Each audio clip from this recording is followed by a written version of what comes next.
Bom, vamos lá, dando sequência. Aparelho cardiovascular 1. O que é o aparelho cardiovascular 1? Vamos estudar nessa aula, pessoal, uma revisão de anatomia e início da fisiologia. Tá? Abra o microfone aí para mim e responda rapidamente com quem vocês tiveram aula de anatomia, por favor. Ou digita. Gilberto. Quem? Gilberto. Gilberto. Gilberto. Eduardo. Eduardo. Gilberto e Gilberto. Eduardo. Certo. Bom, o Gilberto eu não sei se ele faz, o Eduardo eu sei que ele faz um princípio de fisiologia. Né? Tem gente que tem aula com a Viviane, eu sei que ela não faz, o Kleber eu sei que faz, um princípio de fisiologia. Então eu vou falando aqui, se tiver alguma coisa de princípio de fisiologia, de funcionamento, que está confuso, você me para que eu explico novamente, tá? Então essa aula é uma revisão zona desse processo. O que é, então, esse aparelho cardiovascular 1? Né? Nós vamos estudar aqui a fisiologia em repouso. Né? Como que o nosso corpo funciona em repouso. Tá? E aí você tem que cardiovascular, né, é um sistema fechado, né, formado pelo sistema cardíaco ou coração e os vasos sanguíneos, o vascular. Né? Até a medicina, ela separa esses dois sistemas, né? Ou o aparelho em si. Então, eu tenho médicos cardiologistas que entendem dos vasos, é óbvio que eles entendem dos vasos sanguíneos e da circulação inteira, mas ele é especialista em coração. Né? Então, eu tenho um médico cardiologista e eu tenho um médico que é especializado em vasos sanguíneos, né? Que são os angiologistas, tá bom? Então, a angiologia, ela estuda a circulação humana. É lógico que o angiologista entende do cardio também, né? Mas eu tenho duas especialidades médicas pela complexidade que é todo esse aparelho, né? Então você tem um sistema fechado ao qual o sangue vai circular, né? E uma bomba contrátil que bombeia o sangue para ele continuar circulando por esse sistema, tá certo? Que é o coração, né? E os humores, né? Que é o sangue arterial e sangue venoso, o sangue misto em algumas situações, então sangue arterial, sangue venoso e sangue misto, né? E a linfa, tá? Então você tem esses dois humores, né? Que são os líquidos transportados por este sistema fechado, tá? Por isso que se dizia das pessoas, né, antigamente, falava assim, essa pessoa está de mau humor. Quando falasse assim, essa pessoa está de mau humor, significa que o sangue dela está carregado de toxinas. E o sangue carregado de toxinas, não está conseguindo eliminar essas toxinas, afeta o funcionamento dos sistemas, né, principalmente o sistema nervoso, que é o mais sensível nesse processo. E aí essa pessoa ela fica nervosa, irritada, né, chateada, e então é o mau humor.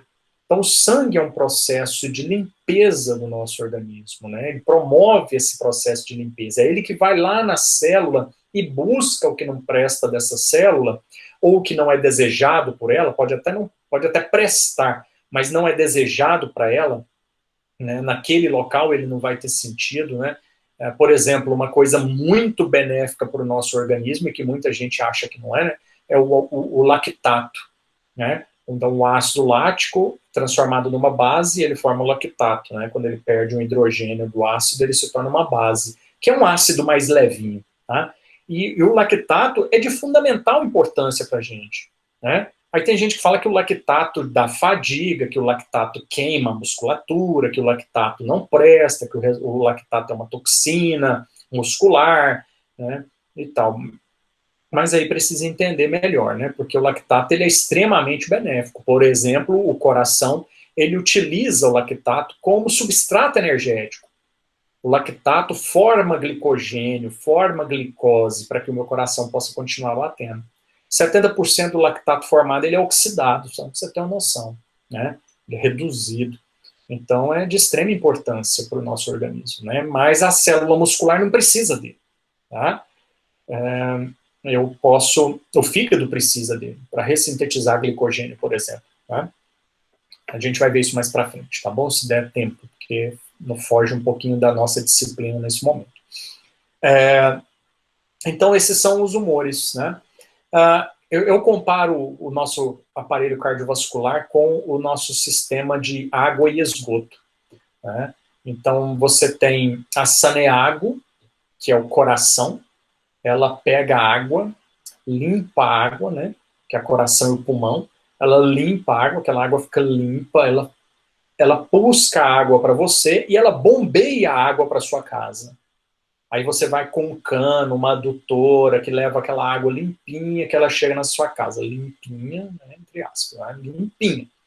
E ela chega na sua casa. Então ela vai ali por adutoras enormes que saem lá da Saneago, aí vem adutoras menores, aí vem o cano, aí um cano da sua casa e o cano da torneira que é menorzinho. E chega na sua casa que é a célula. Então tem a sua casa, a casa do vizinho, a casa do vizinho, são células que formam uma região, que formam uma cidade, que formam um estado, a cidade X com a cidade. Então você tem as células do organismo. Cada casinha seria uma célula. Aí você pega aquela água limpinha, aí você caga nela, você vomita nela, e aí você dá a descarga. Aí você suja a água. Aí essa água cai num caninho, que vai para um canão, que vai para um canão, e esse canão leva essa água suja de volta para Saneago fazer o tratamento do esgoto. Então lá na minha casa, ou na minha célula, também acontece isso. Minha célula joga para o sangue água, joga restos metabólicos, joga CO2, joga excretas. Aí o meu sangue venoso pega isso, leva de volta para o coração, para o fígado, para que eles possam limpar de novo para os rins, para que eles possam limpar de novo o meu sangue e o coração bombear de novo esse sangue para chegar novamente à célula, um sangue limpo, um sangue com nutrientes e tudo mais. Né? Então, é uma analogia que eu faço aí para você entender como é esse processo.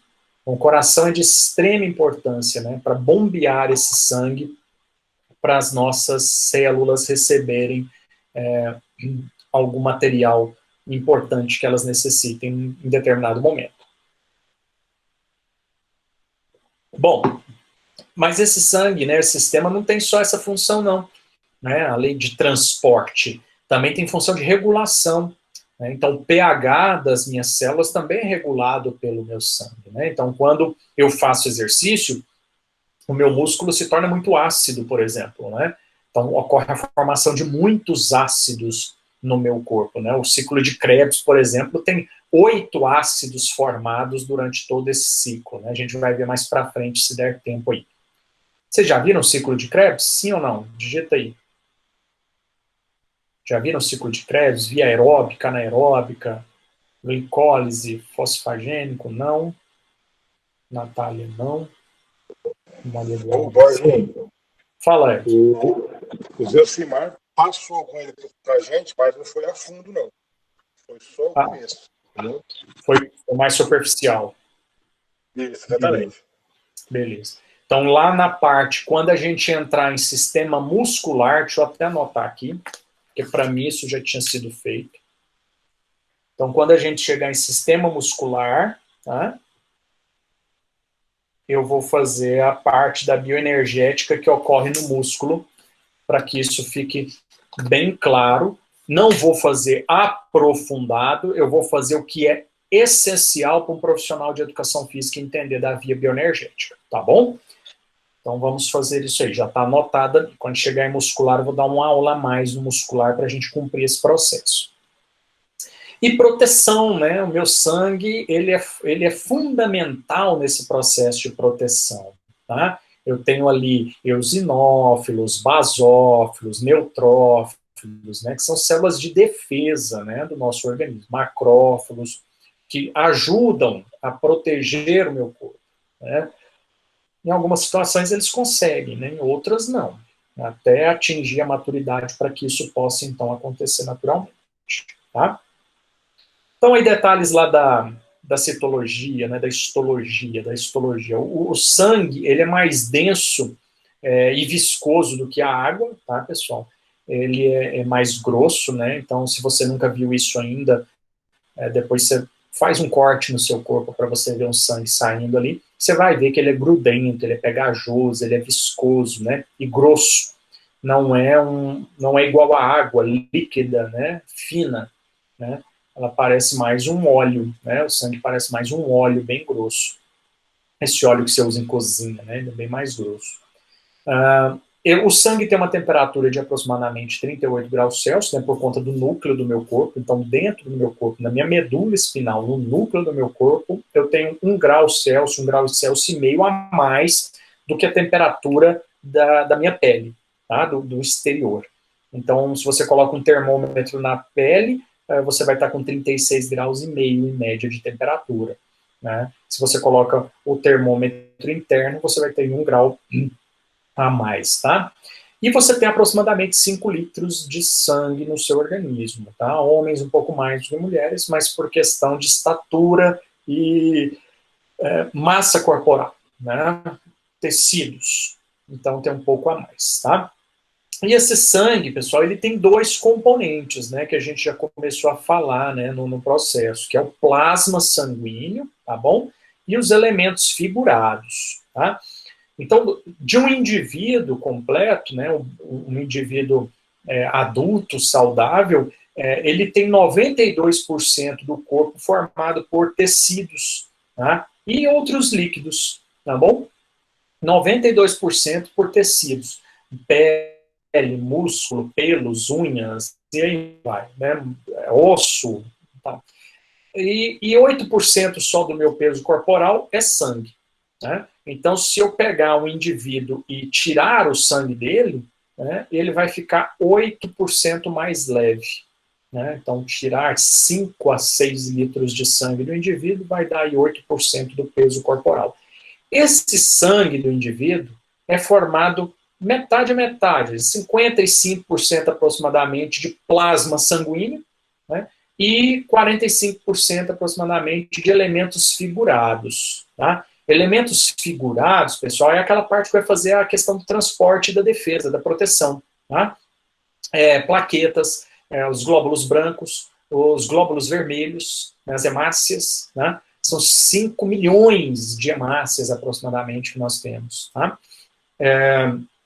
E os elementos figurados ainda tem os neutrófilos, eosinófilos, basófilos, os linfócitos, monócitos, são todos, e aí cada um num percentual diferente de organização no sangue, né, mas todos eles fazem parte desse processo, tá? Já o plasma sanguíneo, 91% do plasma é água, né? Olha só a importância de você se hidratar bem, né? 91% do nosso plasma sanguíneo é formado por água, tá? Então, metade do sangue, quase a totalidade da metade do nosso sangue aí é água, né? E o plasma ainda tem proteínas, né, que são as albuminas, fibrinogênio, globulinas, né, e outros componentes, né, os eletrólitos, os íons, né, o potássio, cloro, magnésio, sódio, cálcio, nutrientes, né, que a gente precisa, glicose também passa pelo sangue, proteína, oxigênio, gás carbono, monóxido de carbono, dióxido de carbono, né, algumas substâncias que regulam o nosso corpo, né, algumas enzimas, por exemplo, né, são transportadas pelo sangue, então no sangue eu vou encontrá-las, e restos metabólicos, tá? São os restos do metabolismo celular, as escórias da célula, né? O esgoto da célula, que eu dei o exemplo agora há pouco, né? Aquilo que não é interessante, tá bom? Eu não vou te cobrar esses percentuais em prova, tá, pessoal? Não quero, isso aí é aula de bases biológicas, tá? Eu só estou colocando aqui porque às vezes o professor não falou, só para você ter uma noção do que é o seu sangue, né? Às vezes lá não dá tempo de falar e aqui eu tenho esse tempo para falar. Então presta bastante atenção nisso, né? quanto do meu peso é sangue, quanto é de outros líquidos, quanto é plasma, quanto é elementos figurados. Agora eu não quero saber quantos glóbulos vermelhos eu tenho, eu não vou te perguntar isso não, tá bom? Agora, saber que o sangue é formado por plasma, o plasma e elementos figurados faz parte da fisiologia, tá bom?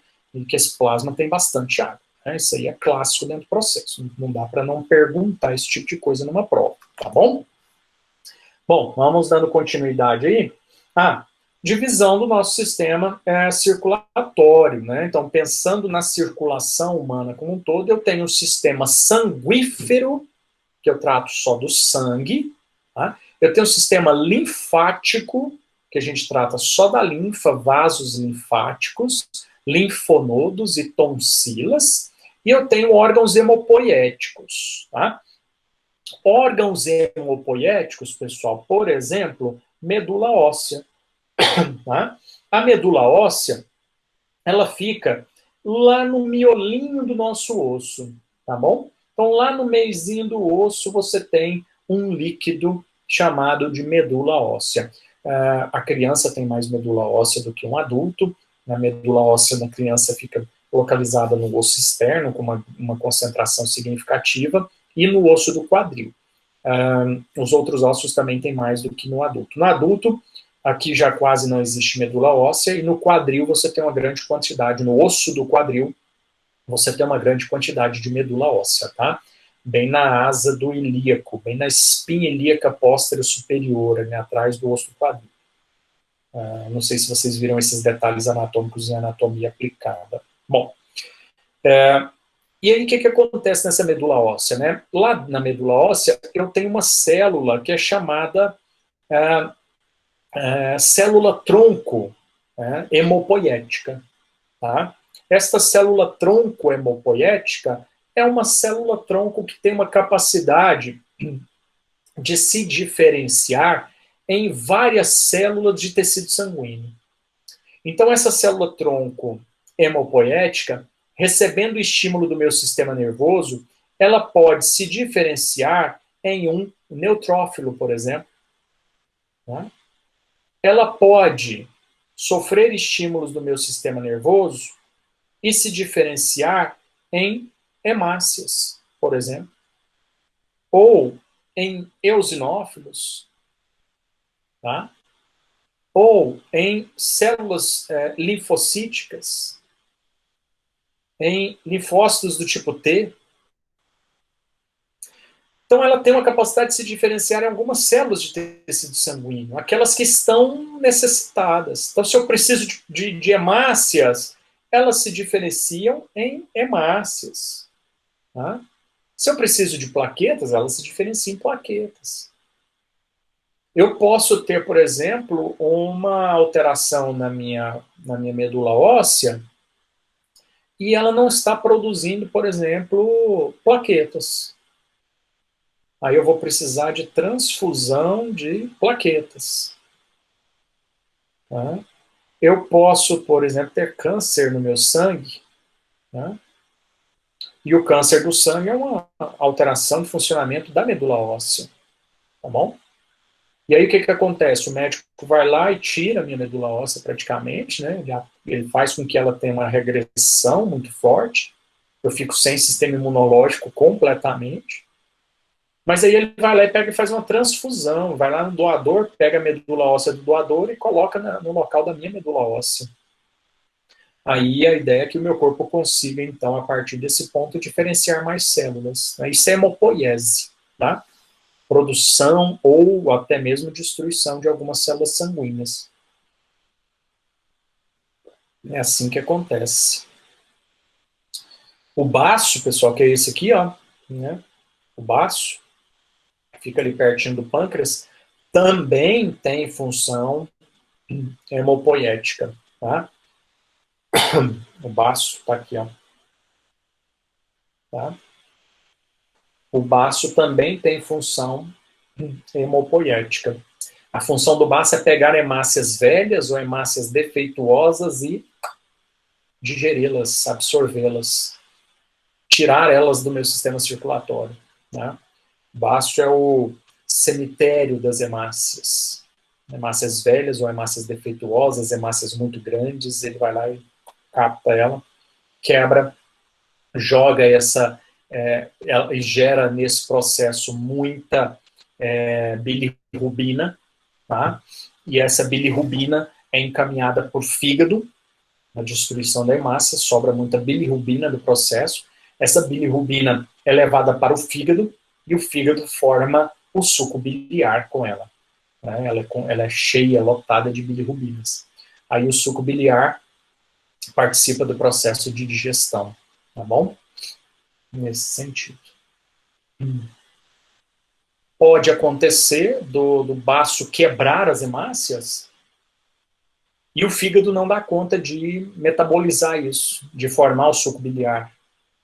Aí essa bilirrubina, ela é esverdeada, ela vai ficar circulando no meu sangue. Tá? Aí eu vou ficar esverdeado, amarelado. É o tal do amarelão, que adultos mais idosos podem ter, que crianças prematuras têm demais. Tá? O amarelão. Crianças, normalmente dá em criança, tá? Porque a criança está usando tudo que vem pelo sangue da mãe. Né? E aí, a hora que ela nasce, ela começa a trabalhar com os seus próprios órgãos. E aí demora um pouco para que essas hemácias dela possam ser substituídas. Então é natural que no segundo, terceiro dia do nascimento a criança fique amarela, aquele olhão amarelo, ela fica amarelona. Eles chamam de icterícia. Minha avó chama de icterícia. É a icterícia, né? É o amarelão. A icterícia. Se não for nada grave, depois de 3, 4 dias que a criança está amarela ali, o corpo dela começa a metabolizar a bilirrubina, forma o suco biliar, ela elimina isso pelas fezes, né? Porque vai soltando suco biliar no digestório dela, então a criança, bebezinha, nasce, faz aquele cocô esverdeado, tá? É natural que isso aconteça, porque é a cor da bilirrubina. Então está expulsando isso, beleza. O problema é quando isso não acontece, a criança fica com amarelão. Essa icterícia, ela pode afetar e danificar, inclusive, o sistema nervoso da criança. Tá? Em outra situação, eu conto, por exemplo, a experiência com meu filho, que teve que fazer, inclusive, transfusão de sangue bebezinho, porque senão ele ia ter esse processo de danos neurológicos. Mas a gente viu com antecedência e o médico tratou isso de forma adequada. Tá? Em outra situação, eu conto para vocês. Mas foi isso que aconteceu, né? O baço dele começou a destruir as hemácias, bilirrubina demais na corrente sanguínea e o fígado não produzia suco biliar, não conseguia fazer essa conversão. E aí o cocô esverdeado e ele amarelo, quase vermelho. Baço. E o timo, né? Uma glândulazinha aqui. No adulto pode até nem existir mais, tá? O timo. Faz parte também do sistema imunológico, né? O sistema de defesa. Tá bom? Opa, vou voltar aqui. Bom, essas são as funções, então, homopoéticas, né? Olha os vasos linfáticos aqui, ó. Tá? Olha os vasos linfáticos aí, tá? Aqui, ó, tonsila faríngea. Deixa eu ver uma canetinha aqui. Aqui, ó. Tonsila faríngea. Vê se você consegue acompanhar aí a setinha da tonsila faríngea. Lá no fundão do nariz, lá assim, ó, tem uma carninha. O pessoal chama de adenoide. Então, quando ela inflama, minha avó chama de adenoide. Né? Na realidade, é um processo inflamatório da tonsila faríngea. Né? Ela faz parte do meu sistema de defesa. Né? Ela faz parte do meu sistema linfático. Eliminação de partículas de impurezas. Tá? E você tem também a tonsila palatina. Fica lá na raiz da língua, bem lá depois da raiz da língua, quando você está engolindo. Tá? A minha avó chama de amígdala. Então a pessoa está com amigdalite. Ela está com a inflamação dessa tonsila palatina, que também é célula de defesa, né? Sistema linfático. Por exemplo, quando sua garganta fica infeccionada, a sua amígdala cresce, porque ela está tentando defender em cima daquele agente infeccioso, tá? O timo, né? Então tá aqui o timo, tá bom? O baço e os vasos sanguíneos com os linfonodos que você está vendo aí, né? Então aqui você está vendo um monte de linfonodos aí, né? Na região do pescoço tem, tá? Então, às vezes você tem uma infecção de garganta, você apalpa assim, ó, você vai sentir uns carocinhos, assim, ó, maior que um caroço de feijão, assim, um carocinho. Parece uns caroços de azeitona, inchado. São os linfonodos que estão inchados tentando combater aquela infecção. Ah, pode dar aquelas ínguas na axila, onde eu tenho uma grande concentração de linfonodos, e pode dar ínguas também na região da virilha, né? Ínguas inguinais, lá na região da virilha, onde eu tenho também grande concentração de linfonodos, tá bom? Então, é esse aí os bichinhos que ajudam a gente nesse processo, tá? E a linfa faz essa limpa, né? A linfa vai lá e pega essas partículas grandes de impurezas e trazem de volta ao nosso sistema circulatório, ao nosso sistema sanguífero, principalmente o coração. E aí tem uma importância muito grande, né? Os vasos sanguíneos. Pessoal, eu estou falando e dando sequência porque ninguém está interrompendo, tá? Se tiver alguma dúvida aí, para a aula, para eu tirar as dúvidas. Escreve ou abre o microfone.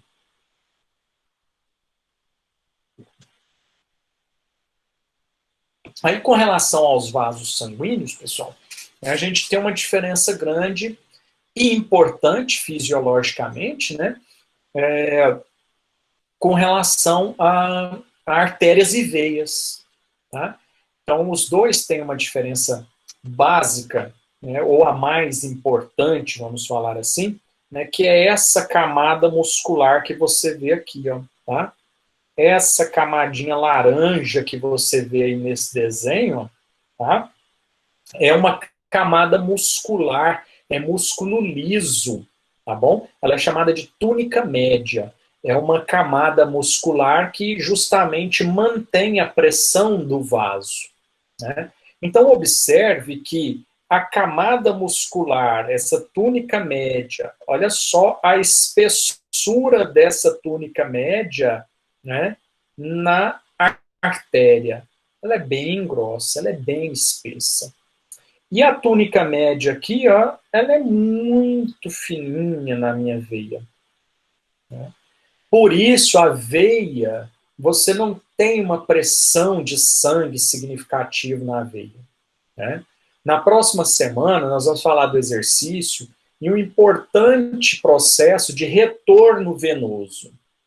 Então, se você viu a anatomia lá com o Eduardo, com o Kleber, com o Gilberto, você viu que a artéria, ela transporta sangue arterial. Ela pega sangue do meu coração e leva para todas as células de todos os tecidos. É a artéria que faz isso, né? Sai a artéria aorta, aí essa artéria aorta vai se dividindo em várias artérias de médio calibre e pequeno calibre, né? E vai levando sangue arterial rico em nutrientes e em oxigênio para todos os nossos tecidos. O coração bombeia, o sangue sai sob alta pressão e a artéria joga esse sangue ainda sob alta pressão. Chega lá na célula, a célula pega esses nutrientes, pega o oxigênio e devolve CO2 para esse sangue, né? Devolve escórias para esse sangue, e esse sangue se torna então venoso. Aí esse sangue vai retornar para o meu coração pelo meu sistema de veias. Só que aí eu vou falar sobre retorno venoso na próxima aula. Então a veia, ela não tem uma capacidade de exercer pressão e jogar o sangue de volta para o meu corpo. E ainda tem 10 kg força da gravidade empurrando esse sangue para baixo. Então fica difícil esse sangue subir. Aí a veia tem esse sisteminha aqui, ó, de válvulas, ó. Essas válvulas que você está vendo ali, ó, né? Parece um bolsinho, né? Parece um saquinho assim. Então, quando o sangue venoso retorna pela veia, essa válvula se abre, o sangue sobe e a gravidade tenta jogar esse sangue para baixo de novo. Só que aí a válvula se enche, bate uma parede na outra parede da válvula e o sangue não passa para baixo. Tá bom? É assim que funciona. Eu acho que eu tenho um videozinho aqui. Deixa eu ver aqui, pessoal. Se tiver alguma... Normalmente não tem porcarias aqui no meu iPad, mas deixa eu ver se eu acho um videozinho mostrando isso aqui. Não tem. Tá no meu celular e o meu celular tem muita porcaria e eu não vou achar o vídeo de imediato. Prometo mostrar isso na próxima aula, que eu vou pegar o gifzinho que eu tenho no celular e colocar aqui na apresentação para vocês visualizarem, tá bom? Mostrando o sangue retornando e ficando preso nessa válvula, tá? Agora, né? Agora, a artéria não, pessoal. A artéria, ela tem uma camada muscular muito forte e ela exerce pressão no meu sangue. A veia não, mas a artéria tem. Tá? Então, por isso, você consegue muito bem entender quando o médico fala para você que você tem uma pressão arterial sistólica e uma pressão arterial diastólica. Ele não está falando de pressão de veia. Ele está falando de pressão de artéria. Pressão arterial. Porque a artéria exerce uma pressão no sangue. Porque a camada muscular dela contrai e relaxa, contrai e relaxa, contrai e relaxa. Sístole, diástole, fisiologia. Sístole, contração. Diástole, relaxamento. Então, quando a minha artéria entra em sístole, ela pressiona o sangue. Quando ela entra em diástole, ela pressiona o sangue, só que menos. Então, por isso você vai ver o indivíduo falar que ele tem uma pressão arterial, por exemplo, 12 por 8, 120 por 80. Então, quando a artéria dele contrai, ela exerce 120 milímetros de mercúrio de pressão. Quando ela relaxa, ela exerce 80. Então, fica 120, 80, 120, 80. Então, ela não deixa de executar pressão no sangue. Então, ela empurra o sangue, relaxa, vem sangue. Ela empurra o sangue, relaxa, enche de sangue. Então, ela vai, empurra, esvazia, relaxa, enche. Então, ela fica 120, 80, 120, 80, 120, 80. Sístole, diástole, sístole, diástole. Por isso, nós temos essa pressão arterial. Tá? E que não é interessante ela ser muito alta. Né? Se ela for muito alta, eu sou hipertenso. Se eu for hipertenso, os meus riscos cardíacos são altos. Né? Por exemplo, eu não tenho isso aqui, mas deixa eu tentar adicionar aqui de novo. Slide em branco. Por exemplo, quando você pega o coração, pessoal, então, ele é dividido em 4 cavidades. Esse ventrículo aqui é o ventrículo esquerdo e esse daqui é o ventrículo direito. O ventrículo esquerdo, ele exerce cerca de 120 milímetros de mercúrio de pressão, enquanto o direito exerce só cerca de 20 milímetros de mercúrio de pressão.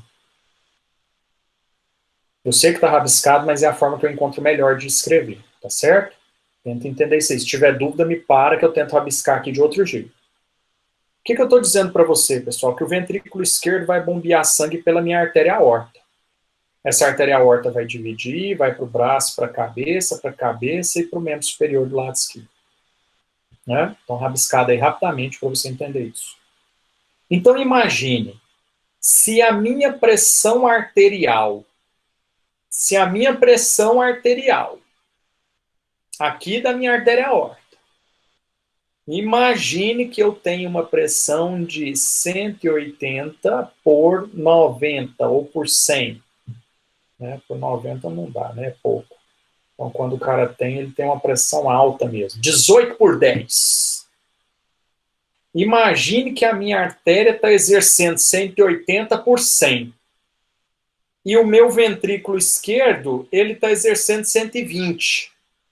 Você acha que 120 consegue romper o 180? Ele consegue vencer os 180 de pressão lá da artéria? Não consegue, né? Aí o que que o meu coração vai ter que fazer? Em vez de 120, ele vai ter que aumentar a pressão dele para quanto? 180 aproximadamente, para igualar a pressão da artéria para o sangue conseguir sair pelo meu sistema vascular. Então eu aumento a sobrecarga cardíaca com uma hipertensão. Então hipertensão não é um problema cardíaco. Hipertensão é uma doença vascular, mas que pode levar até mesmo ao infarto do coração. Porque ele vai ter que contrair com uma força muito grande, em vez de 120, 180. E nesse trabalhar demais, ele pode vir a falhar. Tá bom? Em repouso. Imagina fazendo um exercício. Olha a responsabilidade que nós, profissionais de educação física, temos em trabalhar com um hipertenso. Porque se em repouso o cara está com uma pressão 180 por 100, quando ele faz exercício, essa pressão, se ele não estiver tomando medicamento, essa pressão vai lá no pico. Ele pode ter um infarto do miocárdio, assim. Certo, pessoal? Então, com o rabisco aí, deu para entender essa parte da importância desse negócio aí, dessa artéria, né? Muito importante manter a saúde das nossas artérias. O pior é quando eu pego esse indivíduo sedentário, pessoal, e aqui está a artéria dele. Opa. Aqui, ó, tá a artéria do bichão, ó. Aí ele é sedentário. E ele ainda come muita porcaria e vai aumentando o depósito de gordura aqui no organismo dele. Vai gordura, gordura, gordura, gordura, gordura. E forma um negocinho aqui que é chamado de placa de ateroma, que gera uma doença chamada aterosclerose. Aterosclerose. Porque formou uma placa de ateroma na parede interna da artéria. Então você tinha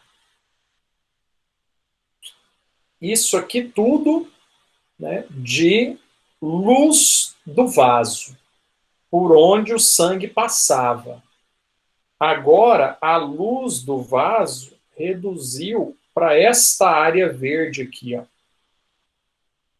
Ou seja, meu amigo, vai passar menos sangue por esta artéria, pelo menos neste ponto. Significa que a hora que o sangue chegar nesse ponto aí, vai acontecer o que com a pressão dele? Aumentar.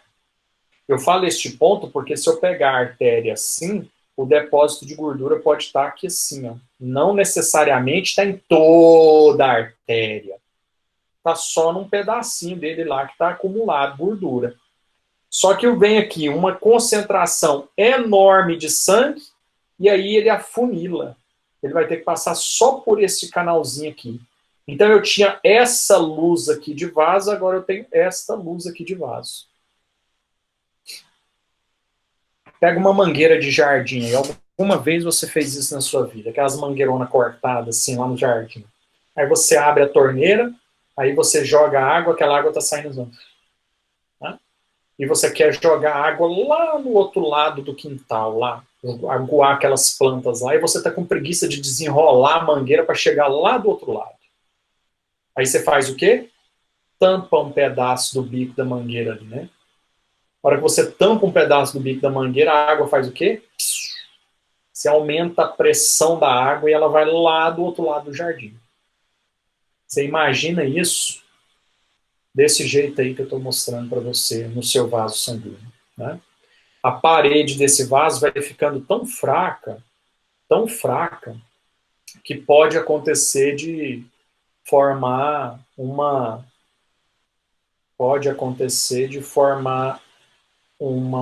bexiguinha na parede do vaso, chamado de aneurisma.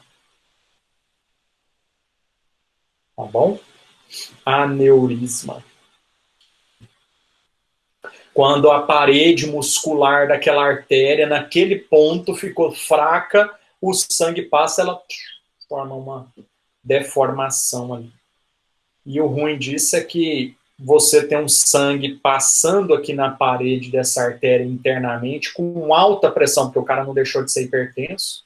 E aí, em algum momento, esse sangue pode vir. Opa, apaguei tudo. Em algum momento, esse sangue pode vir e estourar a parede dessa artéria. E aí, o que vai acontecer com o sangue? Vai derramar fora do vaso sanguíneo. Ah, o cara teve um derrame, né? Ele teve um acidente vascular. Acidente vascular. Minha avó chama de derrame. Meu filho, você lembra do fulano? Teve derrame e ficou esquecido do lado direito. Ou seja, perdeu movimentação do lado direito do corpo. Porque ele teve um derrame no cérebro. Chama acidente vascular cerebral. Né? Teve um derrame no cérebro dele, meu filho. Aí afetou os neurônios, o neurônio motor ele é cruzado, então afetou o lado esquerdo, e ele ficou com o direito paralisado, esquecido, segundo minha avó. Ele ficou esquecido, é o AVC.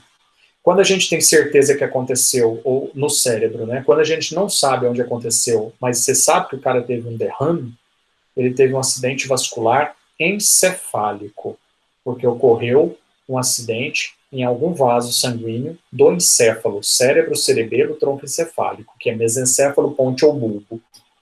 Então, quando a gente não sabe, mas você percebe que o cara teve um derrame, você chama de AVE, acidente vascular encefálico. Quando você tem certeza que foi no cérebro, acidente vascular cerebral. Pode ser um acidente vascular cerebelar, né?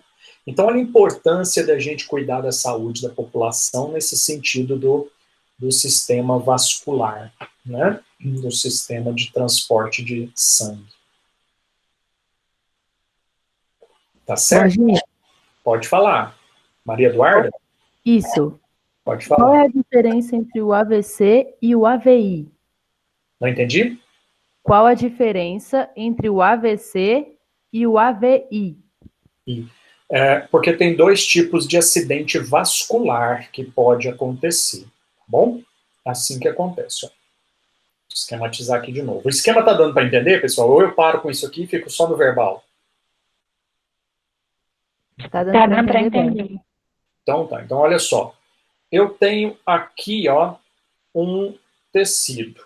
Vamos falar que esse quadro aí é o meu cérebro, tá bom? E eu tenho uma artéria que chega aqui e divide para cá, divide para cá, divide para cá. Então essa artéria dividiu aí em 3 partes, tá? Três partes.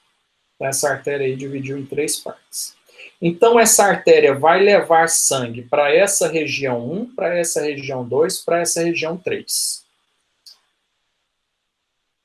Tá entendendo? Então eu tenho uma artéria que vai levar sangue, ela vai se ramificar e ela vai levar sangue para a primeira parte, para a segunda parte, para a terceira área ali do meu cérebro, por exemplo. E aí eu posso ter o acidente vascular hemorrágico, que na verdade seria a diferença que você está perguntando, tá, Maria Eduarda? Então eu tenho um acidente vascular hemorrágico e eu tenho um acidente vascular isquêmico. Isquemia é quando falta oxigenação. Então eu sou um cara que como muita porcaria, muito McDonald's e tudo mais, e aquela placa de ateroma foi ganhando tamanho, e obstruiu a passagem do sangue para aquela área 2. E aí aquela área 2, o que acontece com essa área 2? Ela não recebe oxigênio, então ela deixa de funcionar. Aí ela para. os meus neurônios daquele ponto não trabalham, porque não receberam oxigênio e nutrientes.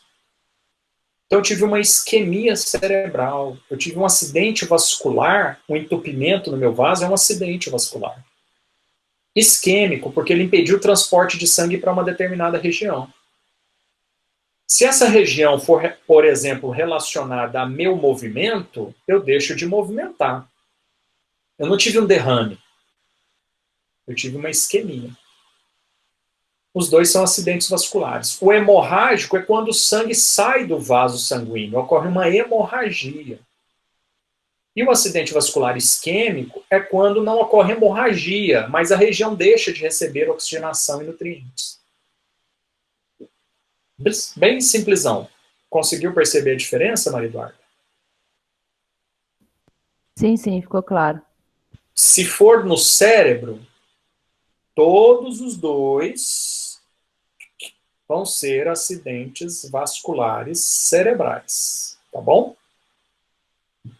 Só que um tem um acidente vascular cerebral hemorrágico, acidente vascular cerebral isquêmico. Tá? Todo mundo aí entendeu ou ficou alguma dúvida para alguém?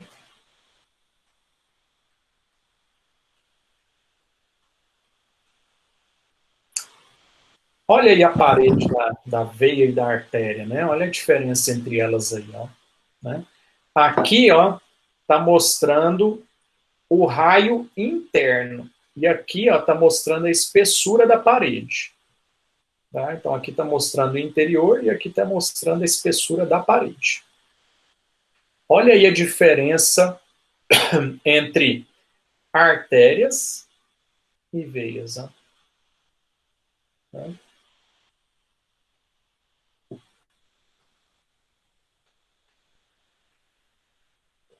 Artéria aorta e veia cava.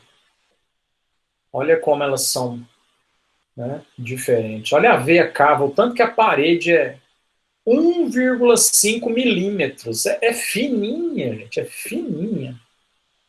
Parece um pouco mais grossa que um saquinho de geladinho, de laranjinha, de chup-chup, eu não sei como é que você chama. Laranjinha, chup-chup, geladinho. Né? 1,5 milímetros. Da espessura de uma camisinha. A camisinha deve ter 1,5 milímetro de espessura, não tem?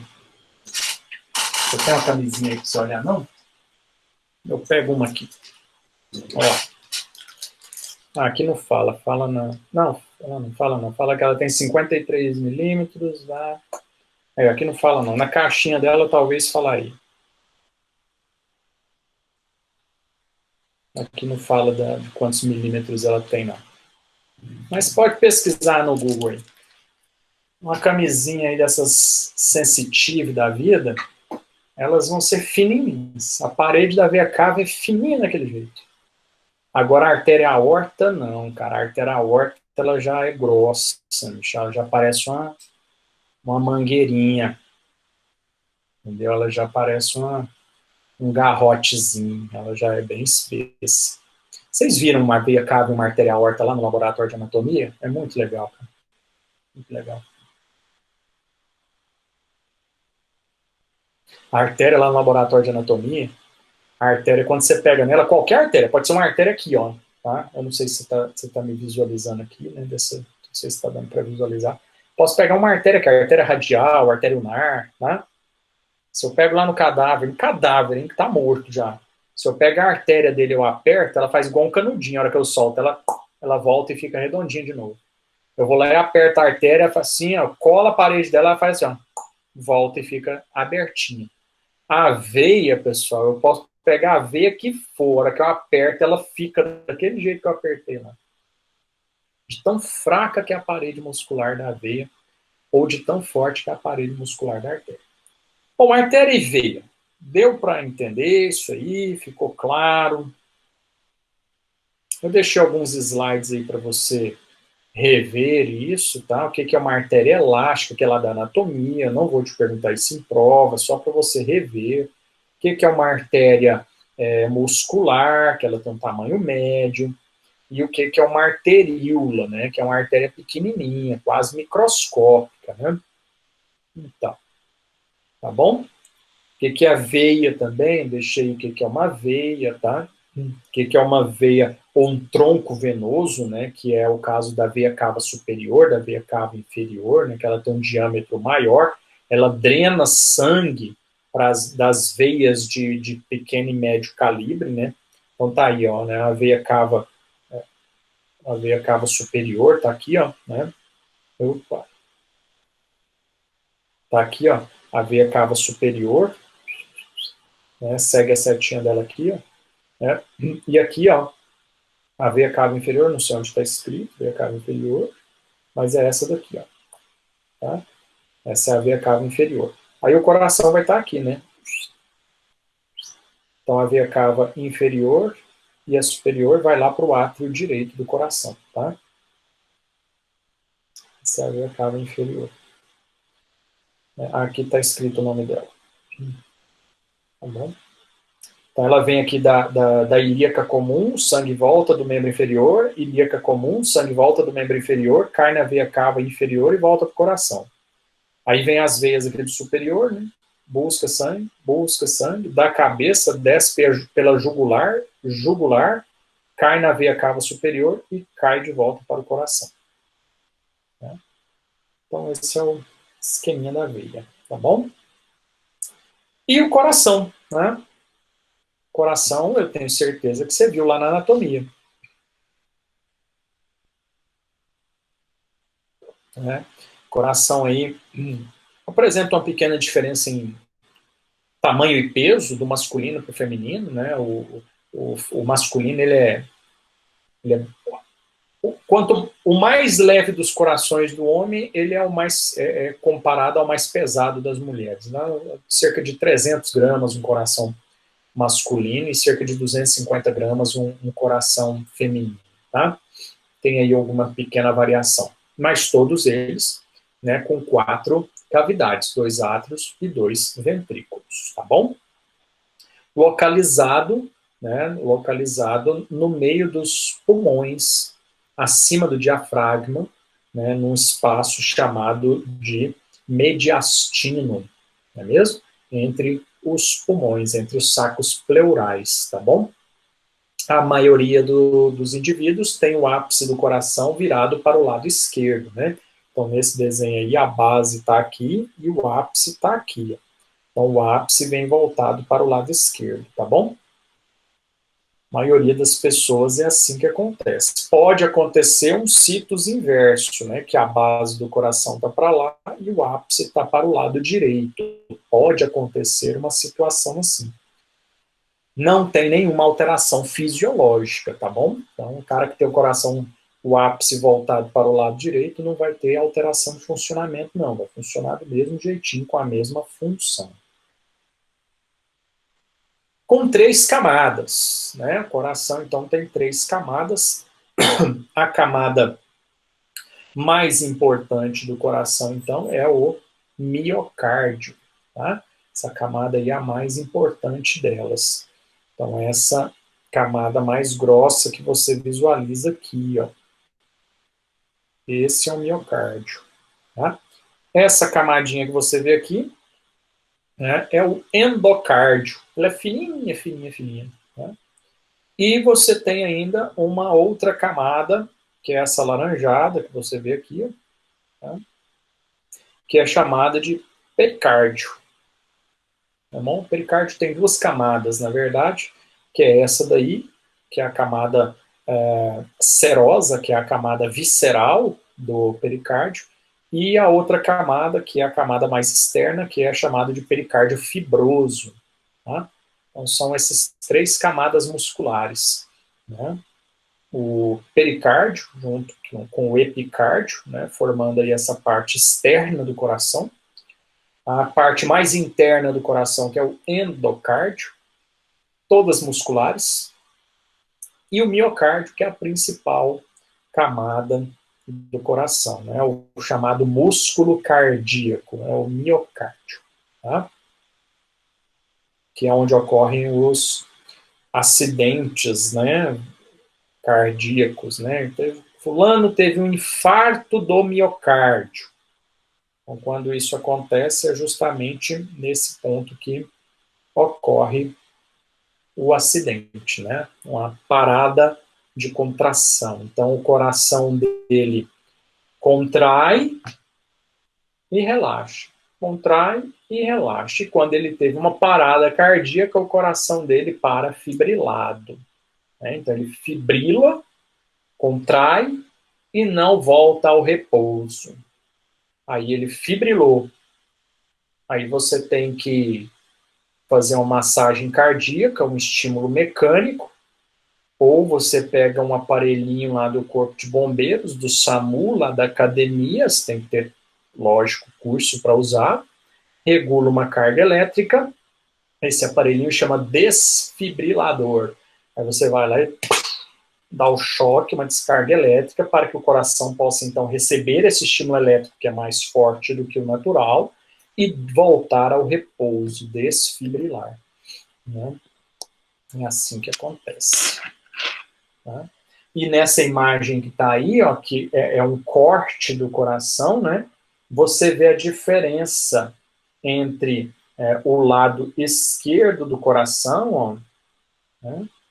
E o lado direito do coração, né?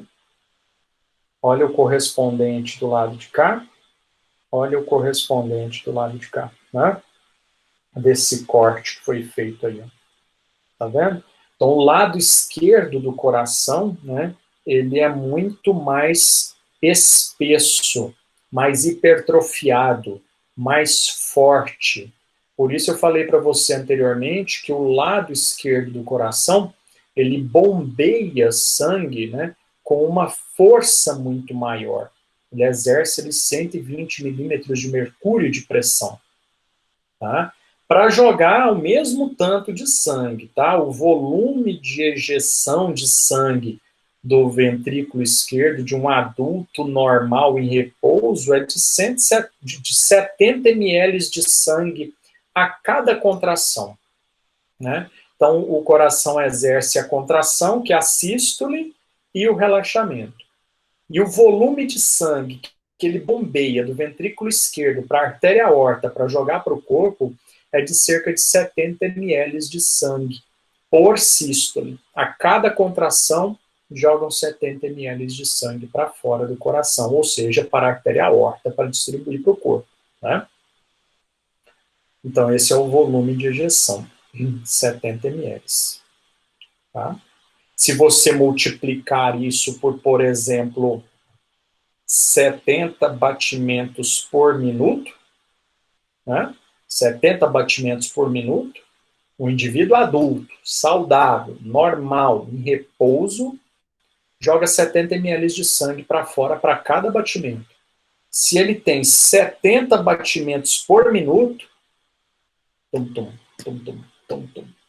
ele vai jogar 4.900 ml de sangue em 1 minuto. Tá? Ou seja, os 5 litros de sangue que ele tem no sistema. Em repouso. Né? Aí semana que vem a gente vai ver em exercício, você vai ver, isso é chamado de débito cardíaco. Tá?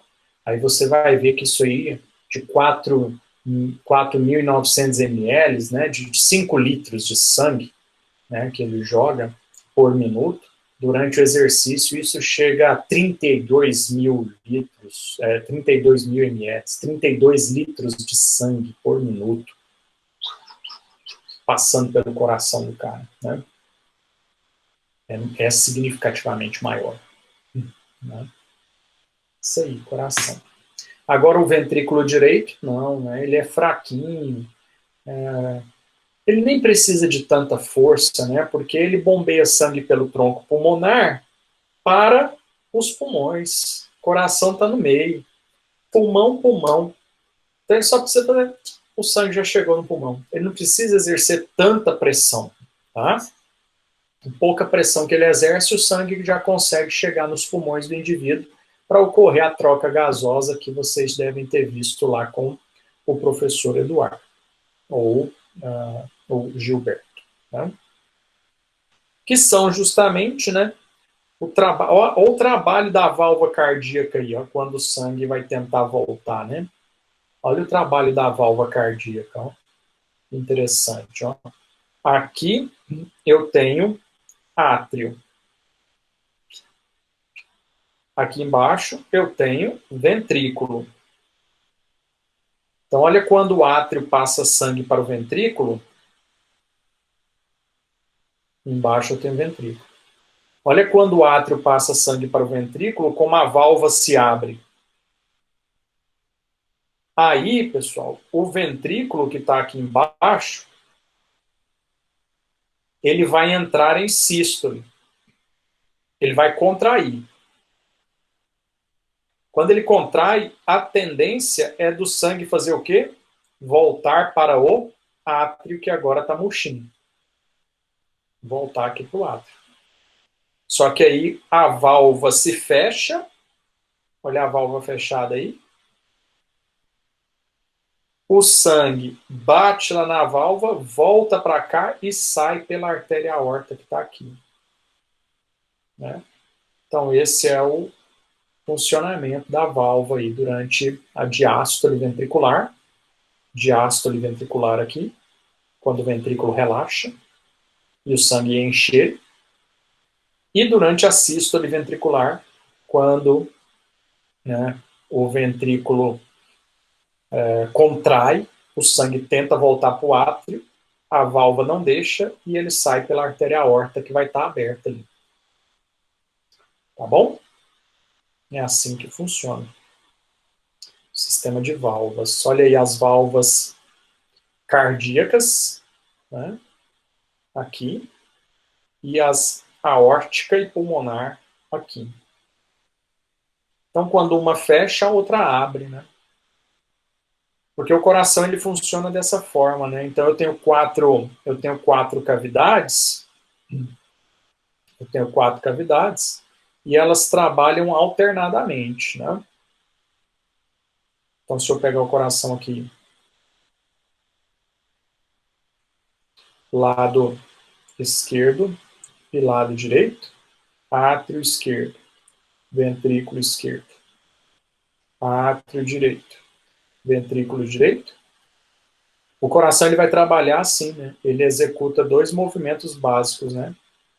Sístole e diástole. Tá bom? Sístole e diástole. Só que sístole e diástole trabalham alternadamente entre átrios e ventrículos. Então, quando átrios estão em sístole, ventrículos estão em diástole. Tá? Átrios em sístole, ventrículos em diástole. Eles trabalham alternadamente. Então, átrio fechou, sístole atrial, diástole ventricular. E ficam alternando. Porque não tem jeito, né? Se os dois travarem, o sangue não sai nem de um ponto nem de outro, nem entra num ponto e nem no outro. Se os dois abrirem, o sangue não sai de um ponto para o outro. Então eu tenho que um contrai, empurra o sangue, o outro abre e recebe o sangue. O lado direito e o lado esquerdo é a mesma coisa. Então os átrios juntos, os ventrículos juntos. E alternado, enquanto o átrio está em diástole, o ventrículo está em sístole. Para que possa ocorrer, então, o funcionamento adequado, né, desse transporte do sangue pelo nosso coração. Tá? Esse é o funcionamento básico. Sístole, então, contração, e diástole, o relaxamento. Tá? Dúvidas até aí? Tudo bem para todo mundo?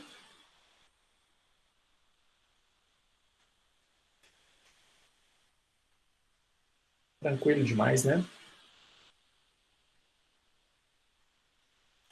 Agora,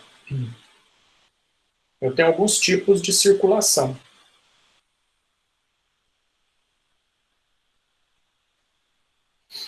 Eu tenho uma circulação entre coração e pulmão, que é chamada de circulação pulmonar. Eu tenho, ou também de pequena circulação, porque coração, pulmão, coração. Então ela é pequenininha, tchup, tchup, tchup. Ou a circulação também sistêmica, que é a circulação de todos os sistemas do nosso corpo. Tá? É uma circulação maior, né, porque ela envolve todos os sistemas do nosso organismo, então é a grande circulação, né, ou circulação sistêmica, porque ela atinge todos os sistemas do nosso corpo, então é coração, corpo, coração. E essas são as duas principais que a gente vai estudar aqui. Lá na anatomia, talvez você tenha estudado a colateral, a porta hepática e a fetal. Né? Mas aqui a gente vai estudar só a grande e a pequena, ou pulmonar e sistêmica, né? Que são essas duas circulações, tá? Eita, alguém me desconectou.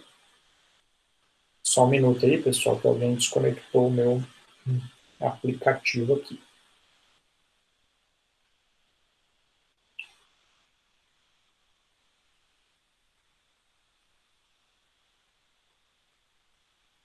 Entrei de novo, será? Vamos ver.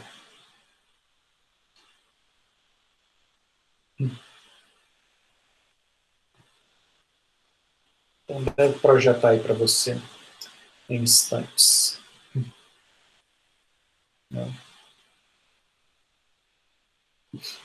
Ou seja, aí você percebe, né, claramente que a circulação pulmonar ela é pequenininha, né?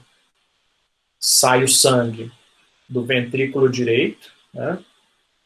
Sai o sangue aqui do ventrículo direito, o sangue passa pelo tronco pulmonar, veia pulmonar direita, veia pulmonar esquerda, e chega até, então, o pulmão.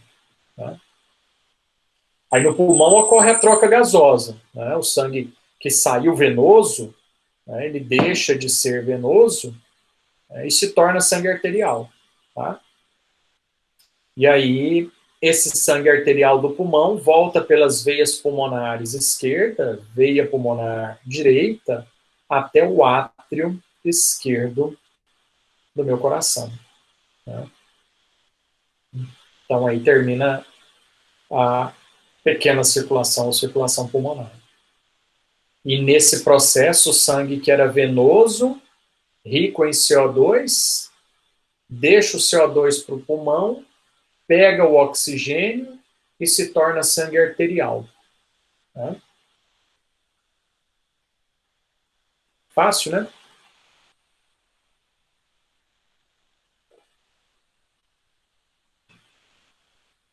Pequeninha circulação. Agora, a grande circulação, não. O sangue sai do ventrículo esquerdo, tá? O sangue sai do ventrículo esquerdo. Sangue arterial, sai pela artéria aorta, é distribuído para membros superiores e cabeça, é distribuído para o tronco, é distribuído para membros inferiores, sangue arterial. Aí esse sangue arterial deixa oxigênio, deixa nutrientes no meu corpo, se torna sangue venoso, pobre em oxigênio, rico em toxinas. Do membro inferior e tronco volta pela veia cava inferior para o átrio direito. E de membro superior e cabeça volta pela veia cava superior para o átrio direito, sangue venoso. Né? Então, essas são as duas circulações. A fisiologia delas é bem simples, né? O funcionamento delas é bem simples, não tem muita complicação. Certo, pessoas? Essas são as circulações do nosso corpo. Tá?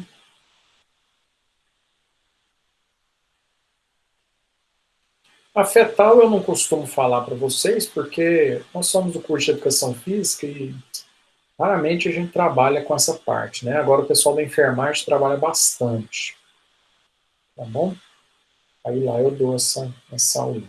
A porta hepática é interessante para a gente, ó, circulação porta hepática, porque a gente trabalha com nutrição também, né? Então a gente tem que entender a nutrição do aluno e tudo mais. Então a circulação porta hepática, ela funciona da seguinte forma. O meu intestino, né, pega tudo que eu comi lá do estômago, passa para o meu intestino, tá? E aí,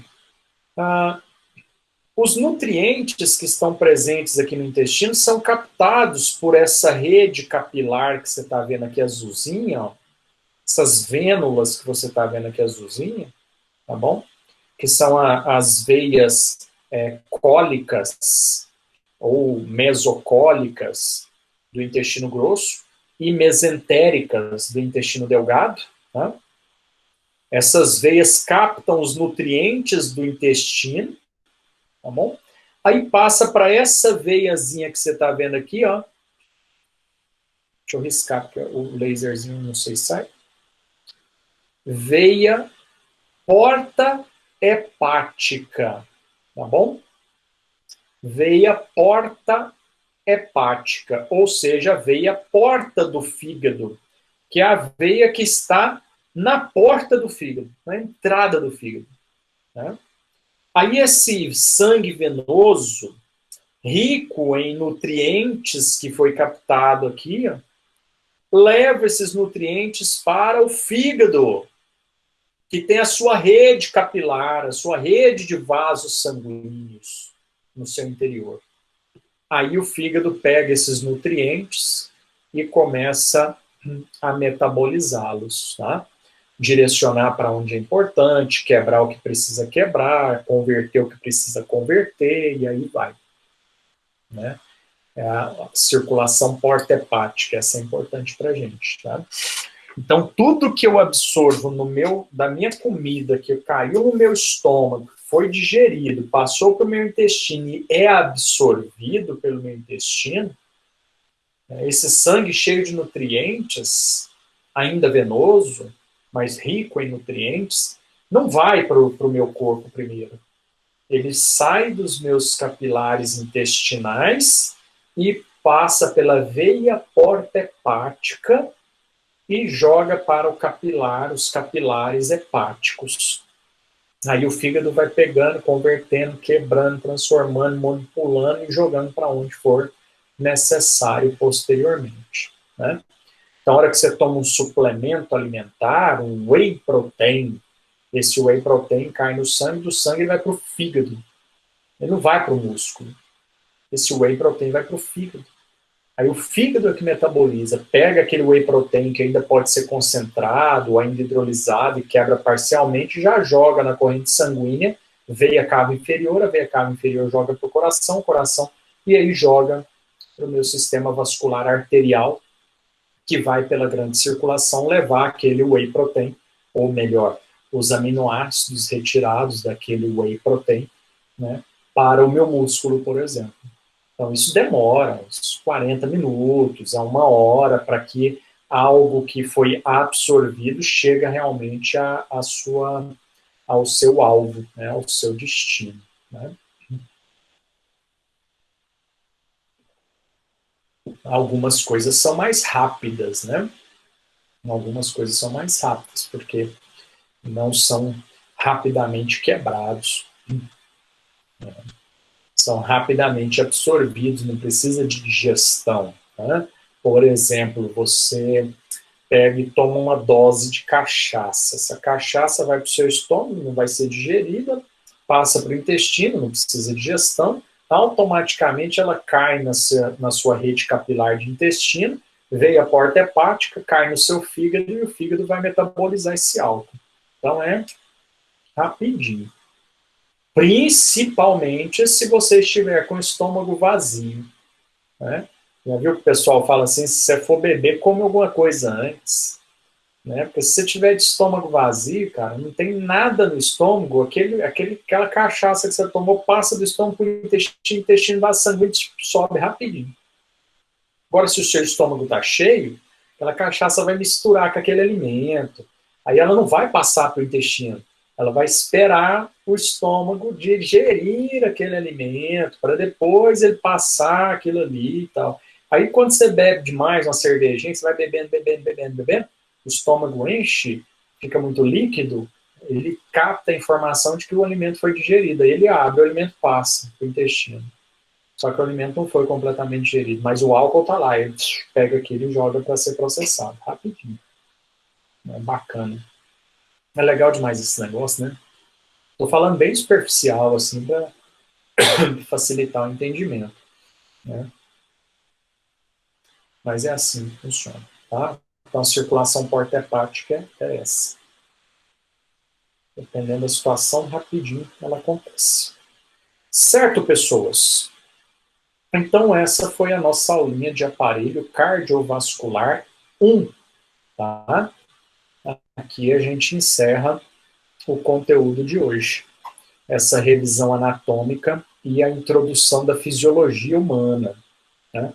Então, você entendeu o que é o mais importante desse processo aqui, tirando a revisão anatômica, pois você já teve anatomia, né?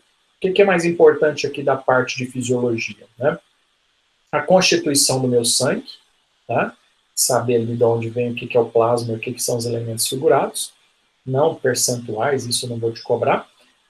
É importante você saber qual é a divisão desse aparelho cardiovascular, constituição da artéria e da veia, a diferença básica entre elas, né, e como elas funcionam, a artéria e veia, na execução da pressão arterial, por exemplo. Né, a parte do coração, com as suas cavidades, né, e trabalho funcional, o que o átrio faz, recebe sangue de onde, o que o ventrículo faz, manda sangue para onde. Né, a espessura da parede deles, que é diferente, né, e as circulações, né, a grande circulação, a pequena circulação e a circulação porta-hepática. Essa é a base do processo fisiológico para a gente entender agora o que vai vir na próxima semana, né, que aí a próxima semana a gente vai para o próximo grupo de slides, que eu vou deixar ele para você essa semana, tá? Eita, peraí.